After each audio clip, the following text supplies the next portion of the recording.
Don't be nervous just because there's 3 cameras. Is that how many there are? Yeah.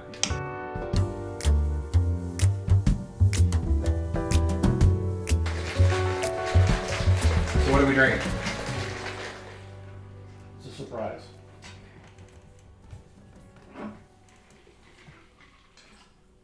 I know you're serious about your martinis when you forego the olives just to make a little bit more space. That's right. It's all about volume. Gin? All right, it is in fact gin, Mm-hmm. a little bit of vermouth, and of course no olives because they just take up valuable real estate. Welcome back to Light Night with Dr. Paul. We are here with Michael Pearson. Hello. Michael, pleased to meet you. Thanks Cheers. for coming by. Clink. Social distance. Cheers. There goes an olive's worth of gin on the floor. All that talk about portions and I just wasted on the floor. We're still on the left side of Toronto, wherever that is, and you are an accomplished actor, my people tell me. That's what they tell me. Why acting? Why not mechanical engineering or sous chefing or something else?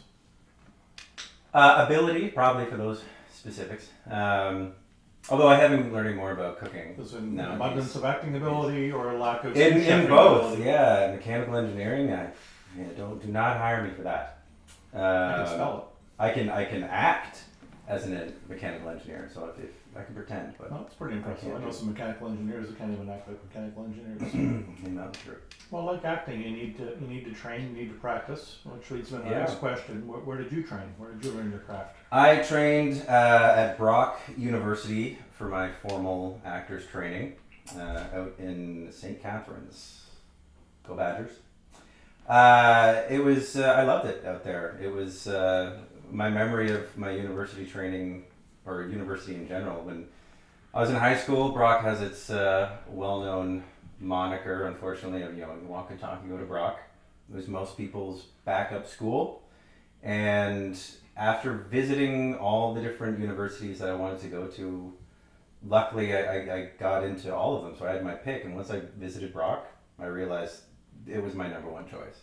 And it was just the vibe. It was, a lot of the other universities I went to were very much, their acting program was, we are actors and we study the theatre and we are thespians and everyone else here can suck it. And it really wasn't my vibe.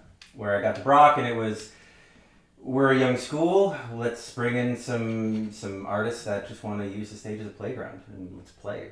And that playground vibe is what sold me. And so the day I went to visit Brock, I called back my other schools that I had auditions lined up for and said, I don't need to go, give the audition to somebody else, I'm going to Brock. Well done. And do you still study? Do you still train, or are you good?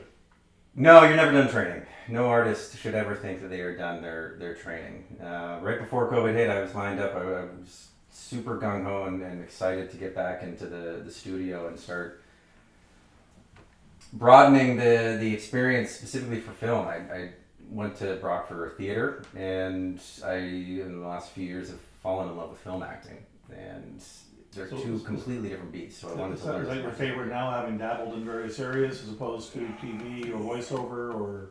Yeah, I could never go as far as to say, one is better than the other. They are two different beasts.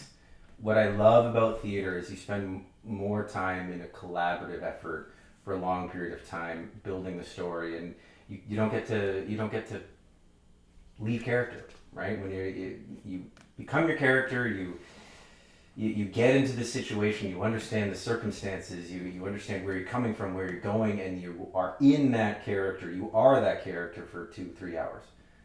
For film, once I got into film, I started to realize there's so much waiting. There's a ton of waiting. A well-known phrase in the industry I've learned now, even in commercial shoots, is hurry up and wait. That is the film industry. But just by necessity. It takes a long time to set up these cameras. It takes a long time to set up the lighting and get the frame. Holy shit, look at all the cameras. Look at all these cameras. So there's a lot of waiting, and it was when I started doing more film work when I realized why so many actors demand trailers, and those big Hollywood AAA actors need to have that big trailer, at least a space to relax and stay in character, because being able to stay in character during that time is important for some actors, and I'm realizing it's a little bit more important for me as well. But one of the things about film that I love is you actually get to go to real places. In theater, you are on the stage and you use your mind to put that circumstance, that setting on the stage, whereas in film, you can actually go there. You can go to a castle on the lake and film in the castle. You can be in this room and create a story in this room, and it's important to stay focused. Yeah, but I'm at this moment right now. I am more interested in film, but that's coming off of over a decade of theater work. I know it's hard, and I'm sure you can relate to this. Between interviews, it's like all the people clamoring for my interviews, autographs. Like, just stay away. I'm trying to focus on the next interview. Stop bothering me.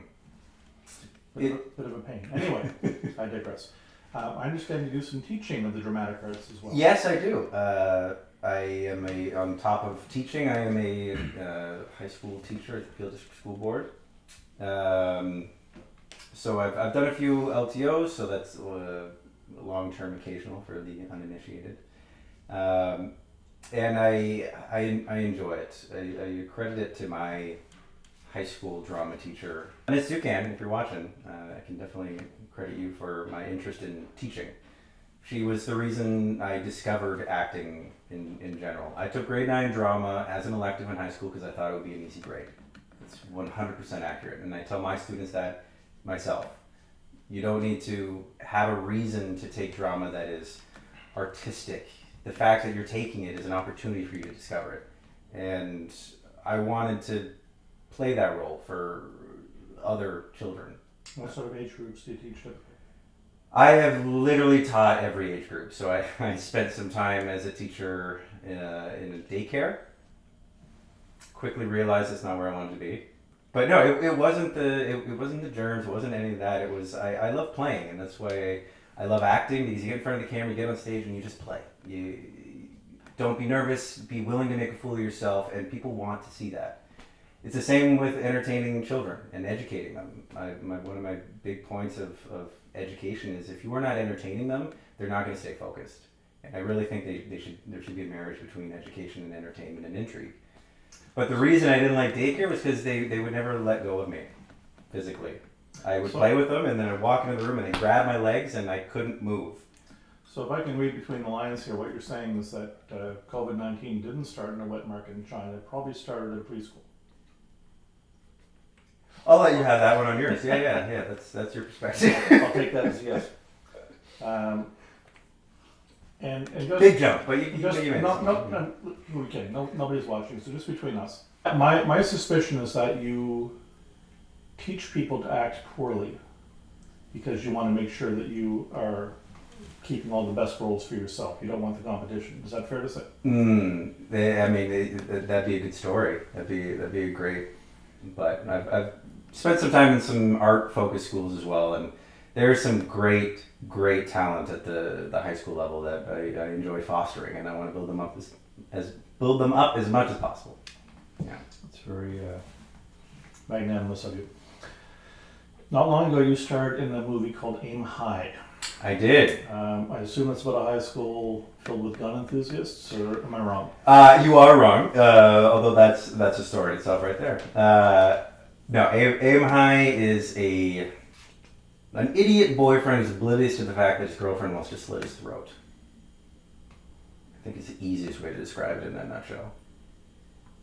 The classic rom-com. But it's a comedy with dark undertones. I could have written a few of those. I am not a writer yet. I've dabbled, but no, that was written by Daniel McGuire. Aim High won some awards, I guess. That's pretty cool. It did. It won 2 awards so far and garnered acceptance into 8 film festivals around North America. Our first award was the Canada Shorts Award of Excellence, which we were extremely excited about. And then the second award was just recently. It was Best Short from the Social Distance Film Festival in Toronto, which is an inaugural festival. And we were so excited. So after we won those awards, we knew that we can accomplish a lot, and we are utilizing our skills, our artistic skills, to accomplish some exciting things. So we're very excited for the future. Congratulations on that. And how much did you win? How much did we win? Boatloads of self-worth. Priceless is what you're saying. Priceless. I want to go back to your next role, because what I'm hoping to do, Yeah. I'm going to leverage my position as the host and as the person who gave you that delicious martini. I appreciate it. Thank you. I would like to be your stunt double in your next major role. Let's do it. Now, I'll qualify that. I think that you're probably going to have to gain some weight for this to work. I have to gain. Okay, so it's not going to be you cutting. It's going to be me gaining. Well, it's a lot easier to gain weight than Well, I mean, the actors have to cut and gain, so I guess that's fair. So I don't think that's unreasonable either. No, I mean, I've got the beard now, so like I'm halfway there. Yeah, and if I just sort of puff my hair up, then we both have the sort of the fro going. So If I puffed my hair up right now, I'd look like Taisha Bob. So I'll save well, it from that. I've been accused of I could be, cast in a biopic for Jeff Lynne for ELO. Just give me the right sort of tinted glasses, and Yeah, you pull it off. I think I could. I think you could. I can't act or sing or play musical instruments, but Not with that beyond that, I'm a lock. But you can host. I don't know that he's known for his hosting, but thank you for that. We're going to move along to questions from the fans at home. Okay, I didn't realize I had any. I assume these are yours, not mine. This is from Matthew in Toronto. Do you teach any classes that the public can register for? Or is this strictly within the school system? I am getting to the point where I'm looking more into privatized education. I'm more and more interested in kind of being an entrepreneur and running things on my own pace. So soon, I think is the easiest answer to say that. So if he's interested, reach out. Instagram, Michael J. Pearson. You got that, Matthew? This is from Anne in Halifax, who is curious. Michael, can you teach Dr. Paul to be funny? Thanks for that, Mom. I don't think I need to teach you. You've been ripping the lines the whole time. I think I could learn a few things from you. You're just saying that because big martinis. I mean, it's not hurting. It doesn't. It's fantastic. It's quite good. This is from Ray in Boston. If you could choose, who would you want to play in a biopic, and who would you want to direct it? There's so many.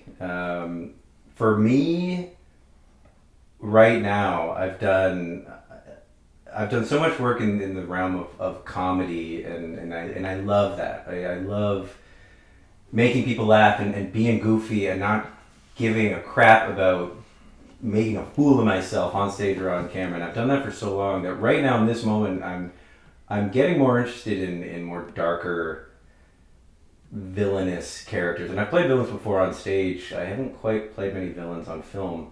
I studied Charles Manson in university, and I created a character. I studied his. Is that part of a class or just Yeah, no, it was part of a class. It was a simple, perform a 10-minute monologue from somebody famous from history, and everyone was picking those good characters, and I decided to pick Charles Manson because it popped up on the TV and it scared me. And as an artist, and anytime something scares you, you have to run towards it. You have to. And it scared the hell out of me. And so I knew I had to do it. And now that I've grown the hair out a little bit more, and I've grown the beard, and I've experienced crazy people around me more from this Airbnb thing, right now in this moment, I am interested in exploring someone villainous like Charles Manson. But at the end of the day, as an actor, you're interested in playing a character that is complex. And it doesn't matter who the character is, it just needs to connect with you. And what I love about acting is it forces you to collaborate with other artists, one of those being writers. And it's so important to get a writer to give you amazing content that as an actor, you're like, this is something I've never even considered before, in a direction that I couldn't even conceive if it wasn't dropped in my lap. So when people say, like, what's your dream role? It's a role I don't even know that exists until it's given to me. Were you disappointed Tarantino didn't cast you in Once Upon a Time in Hollywood? Not disappointed because I don't know Tarantino yet. You should have called. I would have made an introduction. If you can make that introduction, I'm all about it. All right, next time. Last question. Maybe it isn't. I don't like to work ahead too far because it's just too taxing. Improvise. Yeah. What? Huh? Jen in Niagara Falls asks this silly question. What emotion do you find hardest to portray and why? How do you prepare for that? Now, I'm going to assume that the hardest emotion is the one you're not feeling right now. That's funny. Hardest emotion. That's a really good question. Who asked that question? Jen. I think she's drunk. Jen from Niagara Falls? Jen from Niagara Falls. For me as an actor, I don't play emotions, so it's hard to answer that question. You play circumstance. So for me specifically, I've never had a moment in my head where I'm like, I'm having a hard time showing anger. I'm having a hard time showing sadness or angst or guilt. It's never been about that. If anything, the difficulty comes from I'm not feeling the circumstance for whatever reason. That could be your own issue. That could be an issue with the production. It could be the writing is a little sloppy and you're having a hard time justifying why your character is saying the thing that they're saying. I know a lot of people struggle with like sadness. I get a lot of questions from especially young actors in the high school realm that say like, how do I cry? How do I cry? And I'm like, for me, it's not a mechanical thing that you produce in tears. Not at the high school level. Maybe you get a little bit older crowd and they can handle that kind of stuff. But you don't say produce the emotion. So if the person who's asking that question is an actor or interested in acting, stop thinking about trying to produce an emotion and thinking about the circumstance. Instead of deciding what the emotion should be, read more about the circumstance. What is happening? And explore. And there's so much exploration to do in the theater realm. You got a little bit less time to explore that in the film realm collaboratively, but you have all the time in the world to do it on your own, in your bedroom, reading script, and thinking about what would this character think about? What would this character... I guess you could say what would the character feel, but it's more so what is the character thinking when things are being told to them? Acting is reacting, and if you're only thinking about what you're doing, or in you're your doing it case, wrong. not the bedroom, but the giant private trailer. That's your kind of... Well, I guess what's interesting, and I would have fallen into this sort of assumption as well, is that whether you're on stage or in front of a camera, you are acting as in pretending to feel a certain way during a certain scene or while delivering a certain line, when in reality, or not reality, I guess, you really are immersed in the scene, and so the emotion is sort of coming more organically than people might assume. Absolutely, and I tell it to my students, a good actor tells the truth. All the time people come up to me like, oh, you're an actor, you're a professional liar. I'm like, no. A good actor tells the truth. If you are pretending anything in the moment when you are performing, whether it be for a camera or a stage for thousands of people, if you are pretending anything, you've already failed. So you have to be able to put yourself... Because you as Michael are pretending, you as the character are not. Yes, and then there's ideologies in the realm of acting of there's no such thing as character. One of my first drama professors in university, Kelly Daniels, if you're watching, thank you. But she introduced me to the idea of there's no such thing as character. And that's a far end spectrum of it. My perception is, I get that there's a thing of character, like Hamlet on the page exists. Whether anyone touches it or not, he's there. But any actor who performs Hamlet is putting themselves into the character. When I say to be or not to be, that is the question. Whether it's just nobler in the mind, to suffer the slings and arrows, all of that is going to be 100% different than any other actor who says those exact same lines. So in that sense, there's no such thing as character. There's just how an actor takes the writer's words and creates a character who says those words in a justified way. And that's the most exciting part. So I always tell that to students is, you're not pretending. Don't try to pretend anything. Get in the circumstance and live it. Be that character. And you don't even need to use that word character. There's plenty of people that would say don't use the word character. Just be that person. You are that person. change the way you think, put your circumstance away and put the character's circumstance into your own body and live the words that are being spoken in the circumstance that are given to you. And that's what I love about acting, is you get to transport your psyche into a completely different being. Thank you so much for joining us tonight, Michael. Please visit michaeljgpearson.com. Also, please remember, whatever acting advice he gives, do the opposite, because he's just trying to cut you out of parts he wants for himself. Thanks for tuning in, and thank you to our sponsors of Lapland Media, Rich Graphics, and the exciting new Greenpeace theme park in Orlando. And look forward to seeing you all next time. Cheers.